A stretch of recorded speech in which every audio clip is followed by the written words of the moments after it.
Welcome back. This is Mike Rush, your host of Southern Oregon Business Page, and I'm really excited today because Therese from Rogue Health contacted me, and I'm really into fitness and wellness and nutrition and all that kind of stuff. So I'm really happy to talk to her about her business today.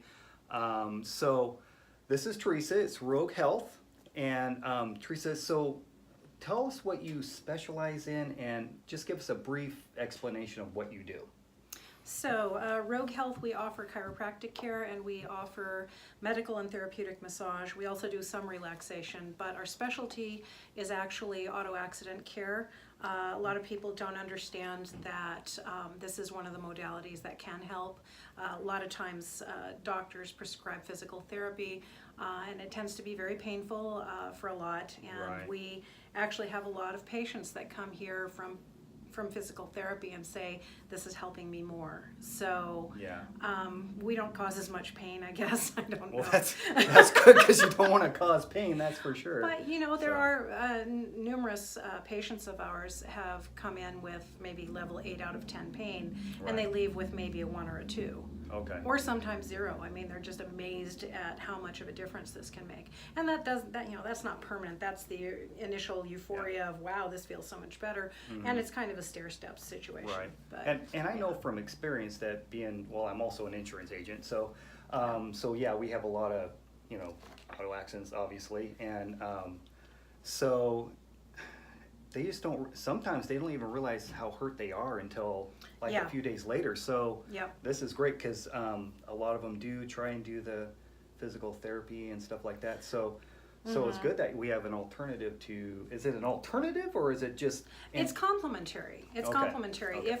If someone comes to us immediately after an accident, we can help calm down the nervous system. We can help the lymphatics move. We can help blood flow. We can help with tissue repair, and then physical therapy is actually more effective. Oh, okay. I gotcha. Okay. But a lot of doctors don't really understand that, and they see massage as something nice and something that makes you feel good. Right. But this is different. This is medical massage. So okay, so let's get into that. So medical massage. So when I think of massage, I think I'm laying on a bed and I'm almost half asleep, and it could happen. It's good, but this is a little different than just a normal massage. So we're not going in there because we want to get relaxed and all. Well, I mean, we're going to be relaxed, but tell us what the difference between yours is versus a regular massage.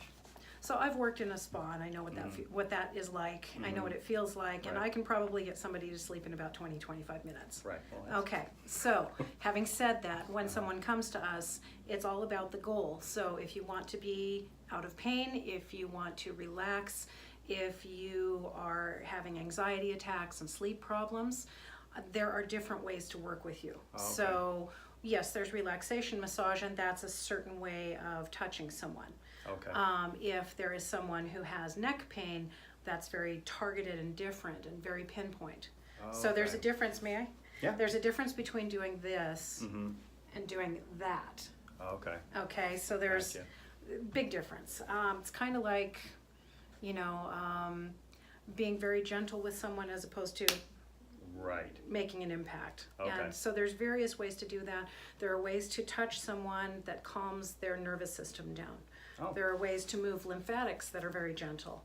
But when you're going for torn muscles, that's different. When you're going for sprained muscles and tendons, very different. Right. Neck injuries, a lot of the times, chiropractic care is definitely good for that. Right. But a lot of times when we do medical massage, if you let the muscles relax, the bones go back in place on their own. So you don't have to do the hard impact. Okay, So I got you. there are a lot of different. Well, yeah, because I've heard a few people that have gone to a massage therapist, a massage therapist, but Yeah. and they actually hurt worse they were in pain. I don't know. Is that because so- maybe that person didn't know how to do it, or what, So with yours it would be. I mean, if somebody has a back problem, they want to go to you because we help fix it. because you fix it, not just to get a massage because And I it think can my be, muscle is it tight. can be that somebody is sore the next day. Mhm. It can be. Sometimes you have to move things that haven't moved for years. Okay. Okay, so that's like sticking your hand in a mud puddle and going. Okay. You're going to stir some stuff Right, up, right? okay. Generally, that kind of thing happens when somebody requests deep tissue. And okay. if the therapist isn't sensitive enough to the resistance from the body, Mm-hmm. then yeah, that can be the case. Generally, people don't come out of here hurting like that. Okay. Next day, maybe a little sore. But Okay. again, we try very hard not to do that. And there's a big difference. I mean, when I came fresh out of school, yeah, you dig in with that elbow. Right. I don't use my elbow. Okay. I don't use my elbow because it hurts too much. There's pounds per square inch elbow versus this much of my forearm. Oh, okay. Okay, and so when you're doing pinpoint, yes, that can hurt tremendously. In fact, I went to a place locally and said, my back is killing me, please help. And they gave me full-blown elbow and I was bruised for a week. Never again. Wow. So, and yeah, so it comes down to how much am I as a practitioner going to pay attention to the resistance, going to look at, Okay. how the patient is reacting. We look for the movement of feet, the movement of hands, the eye movement, eye twitching, grimacing, Right. difference in breath, any kind of movement. You're supposed to pay attention to that every minute they're on the table. This Okay. is not just I rub you and you feel good. Okay. This is you have to pay attention every moment. By the way, the patient is probably talking to you. Right. Yep. So there's a lot to Yeah. pay attention to. Right. But if that gives you kind of a Yeah, difference yeah. as to Yeah, that Yeah. does. Now, it also, you do chiropractic and it says urgent care?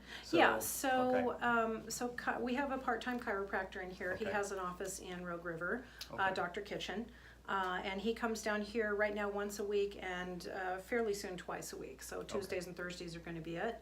Okay. And so he does low force chiropractic, but he also does regular chiropractic very gently. And he Okay. doesn't go for the full-blown crunch everything up the back. He goes for that spot that isn't right Okay. and just focuses on that little spot. All right. So it's not a huge, oh my God, what did he do to me? Mhm. It's a, oh wow, that feels better. Okay. The urgent care part is I take emergencies. So Okay. that means, and he does too, so that means if someone's hurt themselves and they call me or text me and say, oh my God, I can't move my neck, I'm having a hard time breathing, I'm about to cry. Okay, I'll see you today, it might be 7 o'clock tonight, but Oh, we'll wow. see you. So you'll go that? I'll go you'll that, yeah, I'm wow. here, I've been here till 9:30 at night. Oh, Yeah. that's good. So if we can, we'll fit you in. Okay. We're not a walk-in clinic, so that doesn't really work, but if someone can contact us, I will try to find a way either that day or within 24 hours to get that person in for some kind of care. Okay. Yeah, I noticed So. on your website, and what's your website? It's roguehealth.com. Okay, roguehealth.com, and you can actually go on and just schedule. Yeah, Right absolutely. on, and that's a 24-hour though. You can't schedule that day, but it's a 24-hour schedule, right? So like if you tried to book something for today, you couldn't, so you'd have to call us. Okay. But, or text them, the phone number on the website, that's a business cell phone. Okay. And that basically, I get messages at 11 o'clock at night, 7 in the morning. But I try to respond very quickly. So if I'm in Okay. session, I can't, but as soon as I'm out of session and I see a message, I will get back with you right away. Okay. And then emotional support. So Okay. what is that? What do you do there? And you also said, now that's also can be a touch? Yes, type of- so Okay. in Western medicine, that's a very separate thing. In Eastern medicine, it's not. Okay. Your mental, emotional body is part of your physical body. And so when you treat one thing, you treat everything, okay? Mhm. So I have mental health practitioners, whether they're psychiatrists, counselors, whatever, send people to me because of my experience and training for people who have PTSD and depression and anxiety and people who have been sexually abused, people who have child abuse survivors, things Okay. like that. So there is a Wow. huge Okay. emotional component. As with auto accidents, Yeah. you're yeah. talking trauma. Okay, I have yeah. trauma-informed care training through ARC and through a couple of other places. Yes. Returning Veterans Project, they emphasize training on PTSD. Okay. Okay, so when I touch someone, I'm also giving them permission verbally if there's anything that comes up for you, these 4 walls are safe. It doesn't go outside of here. This is the place to cry, scream, swear, call names, whatever you need to do to let it out. If you don't let things out, they will fester and become disease. As I said, it's all one, right? And so that's why, for instance, I volunteer with Returning Veterans Project. A lot of those gentlemen, primarily gentlemen, come back with, you know, a missing digit, a missing limb. They have shrapnel in the leg. They have part of their leg missing. There's a huge emotional impact there, and so of course. I give them permission to let that go. Yeah, because I saw in there that it did say like you can scream, and you know I saw. Oh yeah, absolutely, absolutely. You know, you could, so I can just go in your room and just scream if I want. I might muffle that. But So that brings me to you. Also give a lot to the community. So what are some of the places? Now, you were talking about returning veterans and PTSD. So what are some of the organizations that you support? And so, you know, people doing good in the community, we support that wholeheartedly. And so if you're a 501c3, talk to us. We usually give like a gift certificate for a $200 service, and those are usually auctioned off. Usually bring about $125, $135 in an auction. If there is somebody that needs us to be on site for something, by all means. If there is a nonprofit that services children, special needs children, that's kind of my weak spot. And so if there is a need for me to work on children and their families, right now we actually just put in for a grant to work with special needs children and their families. That's right. That's what you were saying. So if there's a need in the community for me to do this kind of work, I can certainly talk with them and see how much we can do. Okay. Well, that's what I like about you is that it's not just about the business, but you're giving back, and that's, to me, that's really important, is to give back, because part of it comes from frustration. Part of it comes from Medicare does not cover us. So seniors have a hard time coming in.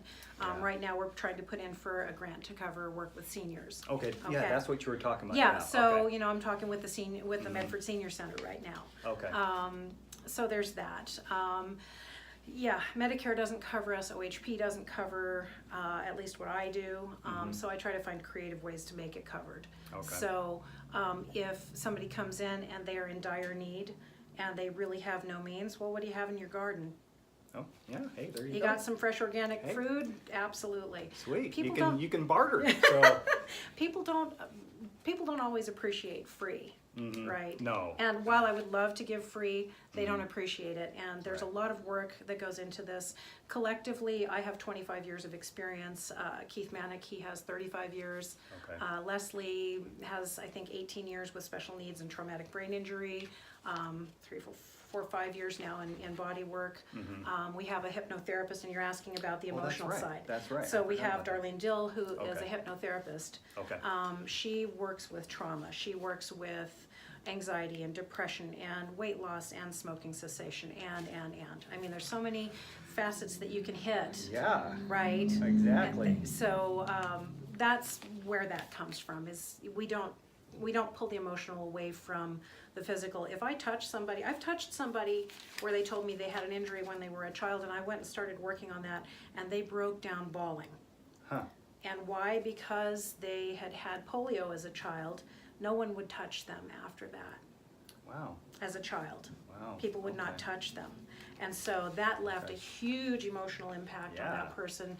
And this lady was, I'd say she was in her late 50s, early 60s by this time. And that's how much it impacted her. Wow. From being a child. So when I say it's not separate, it's really not separate. Stuff comes up all the time from people in their 40s, 50s, 60s, and I mean, just endless stories. Right. Yeah. So. Well, this is Therese with Rogue Health, and what was your website again? www.roguehealth.com. All right. And hey, thanks for watching. This is Mike. I'm with Southern Oregon Business Page. So if you would like an interview also, just like Teresa did, I'll be happy to do that for you. Not for me, for you. Just friend me on Facebook under Southern Oregon Business Page, or you can just friend me on my regular Facebook just under Michael Rush. Thanks for watching, and thanks for letting me interview you. Thank you. This is appreciate it. Yeah. I really like what you're doing here. So Thank you. thanks for watching.